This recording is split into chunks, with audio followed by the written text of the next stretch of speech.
we found the real-life Tony Stark. He built crazy machines like this, and even built himself a robotic arm.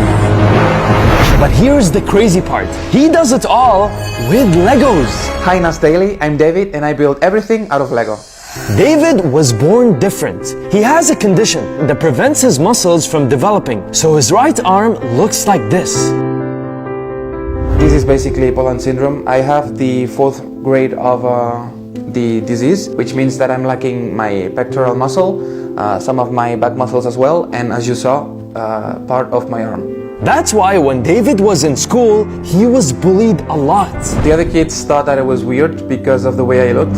He couldn't make friends, so he spent most of his time alone in his room playing with Legos. It was the only way he could escape his loneliness. I had no one to hang out with, so I had a lot of time to kill. He started with the easy stuff, but soon he got really good and started building the hard stuff, like this and this. People think Lego are just toys, but they are crazy strong.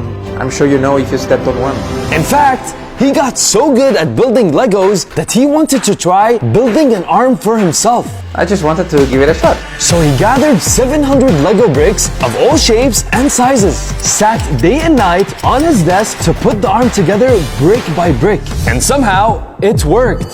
He created the first ever fully functional Lego arm. I named my first prosthetic the MK1, just like the first Iron Man suit. This Lego arm was so cool that he could use it to pick up stuff, to open doors, and he could even do push-ups with it.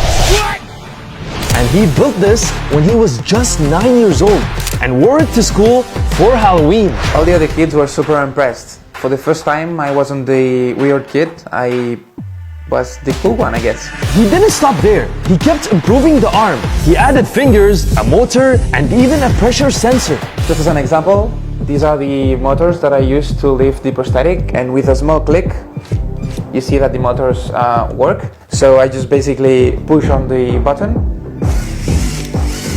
it lifts and the hand closes, and vice versa. The cool thing is that it's super sensitive and I can do like very small movements. And because of his amazing work over time, David got really famous. He gave talks, he was featured in the National Geographic magazine, and he even got the Guinness World Record for building the first functioning Lego arm in the world. But here's the thing, David didn't do this to get famous. He did it to help other kids like himself.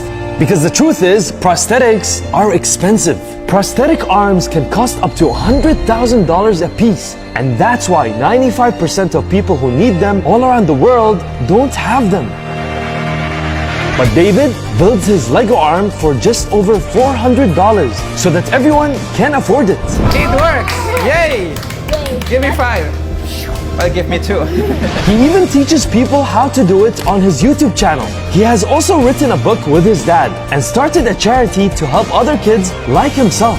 My dad has always got my back. He pushed me to become a better self every single day. At the end of the day, the truth is you can't control how you're born, but you can control what you grow up to be. And it's up to you to decide if you just want to be like everyone else or a superhero who saves the world.